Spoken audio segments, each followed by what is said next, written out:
My name is Dave Morrison. I make videos about politics and culture on a channel called Blue Collar Logic. I'm making this video for the sole purpose of reaching out to blue-collar workers who have always voted Democrat and plan to vote for Joe Biden and Kamala Harris. If you're seeing this video, chances are that somebody has sent it to you.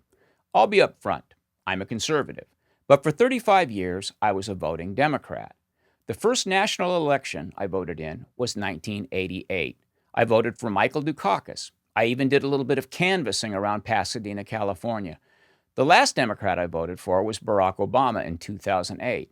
And I lent a hand on that one too, playing benefit shows as a musician and contributing to his campaign out of my own pocket. I painted houses by day, but nights and weekends I moved around in the world of folk music. I've heard Joe Hill sung 1,000 times.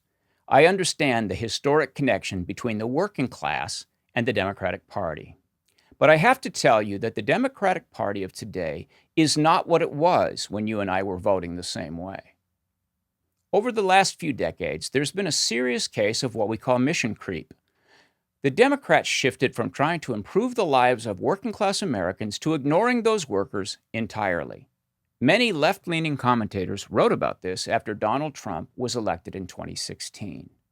The realization was that Democrats had forsaken their base to chase a revolving series of victim groups. Identity politics had taken over the universities as the new progressives came to dominate that world. What used to be a focus on workers' rights turned into a mad quest for new forms of civil rights. New victim groups were discovered and promoted so that the social justice warriors could have somebody to save. The idea of white privilege became popular as a catch-all phrase for oppression. The academics needed to blame some white people while absolving themselves. And historically, most American blue-collar workers were white and had not gone to college. That put us on the wrong side of the oppression narrative. So increasingly, the only workers that Democrats were interested in were the ones flooding our southern border. This video here is my first one for YouTube. I published it in July 2018. In it, I respectfully talk about competing for jobs with an inexhaustible supply of hardworking people from south of the border. I respect anybody who works hard and carries his own weight. But I do talk about how whole industries are now Spanish-speaking and contain almost no American-born workers. This, of course, led to a loss of American jobs and the depression of wages across the working world. There's no xenophobia in that video, just an honest look at a real problem. I'll link it below. As progressives saw it, American workers were undereducated rubes who listened to conservative talk radio and enjoyed a cartoonish form of patriotism. They began to lump us all together and to hang the racist label on us. I was still a Democrat when the Tea Party arrived. This was a group of hardcore fiscal conservatives with no racial agenda whatsoever. I was stunned to see how quickly they were tagged as racist, with absolutely zero evidence. If you're going to base your politics on fighting white privilege, it's a short path to imagining an army of white supremacists fighting in the other direction. Soon, all blue-collar white Americans were in the same boat. After 15 or 20 years of being looked down on, while we watched factories move to China and the home trades fall to illegal immigrants, we started looking for other options. And then Donald Trump came along. Now, Donald Trump is not a subtle communicator. He's one for catchphrases and sarcastic nicknames. For a lot of hardworking people, like you maybe, all of that seems undignified. All of his bragging and exaggerations, well, that offends the basic modesty of many working-class people, like you maybe. I know that my dad would have never liked Trump's style. But a lot of us were just relieved to have somebody in our corner for a change. The young people who now control the Democratic Party's narrative learned in college to take a dim view of this country. They see it as an illegitimate structure built by slaves on stolen land. Trump's America First rhetoric is an opportunity for the far left to tag him as a bigot. But to the people who fill arenas to hear him talk, his determination to end illegal immigration from Central America, coupled with his drive to bring manufacturing home, sounds like the new labor movement. Trump is doing what unions used to do. He's protecting the interests of blue-collar America. The old labor movement, the one my folky friends still sing about, has been functionally dead for a long time. So, why are you confident that Joe Biden will do more for this country than Donald Trump did in the 3 years before our hyper reaction to COVID 19 tanked a killer economy? Did you hear Joe say in the last debate that he does plan to end the petroleum industry in this country? This is not Lunchbox Joe from Scranton, PA, and truthfully, that brand was a bit fraudulent anyway. He spent his entire working life as a politician. I mentioned that my first national election was Dukakis versus George H.W. Bush, 1988. Joe Biden was edged out in that primary, and he'd almost run 4 years earlier.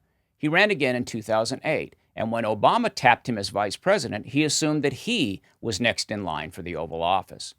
But the DNC wanted to score the first female president. Joe is a team player, a party man. So he cooperated and let Hillary try to crack the White House glass ceiling. But the need to unseat Trump has brought him out of retirement. This is a weary old career politician who's finally been given the chance to be president.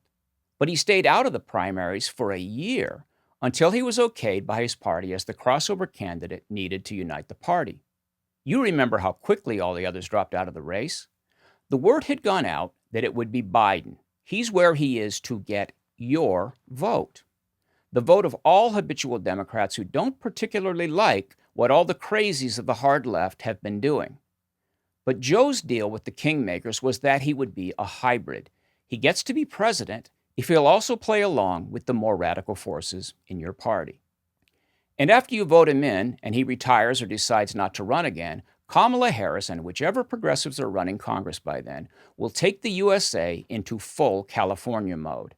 I'm not so sure you want that. Right now, after a few decades as a one-party state controlled by Democrats, more people are leaving California than coming to California. And that's counting undocumented immigrants. Nowadays, the Golden State is only the promised land if you're an actor, a computer whiz, or a drifter looking for a place where you can pitch your tent in the park and get a government subsidy. It's been a heck of a year, hasn't it? A pandemic that inspired an economic suicide pact and an isolated incident of police brutality that sparked months of rioting and destruction. But ask yourself why all of the states that have crushed thousands of small businesses are run by Democrats, while the states that have reopened and are driving the whole country's economic comeback are run by Republicans. Ask yourself why the Democratic governor of Oregon and the Democratic mayor of Portland allowed this to happen. 4 months of rioting, and CNN never mustered a moment of outrage until Donald Trump tried to restore order. Same story in Seattle, LA, New York, etc., etc. How would you like it if your business was looted after being shut down for months because some petty criminal in another Democrat-run city died in the commission of a crime? Doesn't it bother you to see your leaders making martyrs out of people who have done nothing but get themselves killed while resisting arrest? You're a working person. You know a slacker when you see one. You must wonder how Republicans are responsible for systemic racism in cities controlled by Democrats for 50 or 60 years. You know that the teachers' unions always support Democrats. Why aren't inner-city kids getting a better education? Who is it that fights against charter schools and school discipline? Democrats right down the line. Who's really failing Black Americans? We don't know who will be controlling the White House if we hand the keys to Joe Biden. The so-called Biden agenda bears almost no connection to what we thought he was. You know, that regular guy in shirt sleeves you'd like to have a beer with? His platform is a weird mishmash of whatever the latest academic theories are and whatever his party thinks will keep riots from breaking out again. None of it comes from Biden himself. We are now energy independent for the first time in my life. Think about how big that is. No longer forced into problematic relationships in the Middle East. And suddenly, peace is breaking out all across that region. Coincidence? Or could it be that Trump has done a few things right? Biden pledges to roll back that energy independence because his lifelong desire to be president depends on him adopting large parts of the Green New Deal. This would not only destroy the petroleum and coal industries, but would see to it that every internal combustion engine in the country goes on the endangered species list. So don't get too attached to that Jeep in your driveway. Interesting times. Why has a gold-plated real estate tycoon with a hot wife and golf courses all over the world connected with blue-collar guys like me and my partner and the many thousands of people we hear from on our channel? Because somehow Trump gets it. His dad's wealth was made building modest homes for working-class people. Tens of thousands of modest homes. Before he got rich, Fred Trump built those houses himself. Donald Trump's fortune is built upon the fortune of a real-deal blue-collar success story. Maybe Trump knows what's possible in this country better than a lot of academics who went off to college and never really left. President Trump was a Democrat himself for many years. He saw the party change. He knows that the vision they have for America bears no resemblance to the free, optimistic, and tough-minded country our dads and grandpas went off to fight for in Europe and Asia. If you would honor those men with your actions, think long and hard before you step into the voting booth. Truly, the country our parents left to us is on the line. Thanks for watching. If you like this video, subscribe to our channel and then click the little bell to get notifications.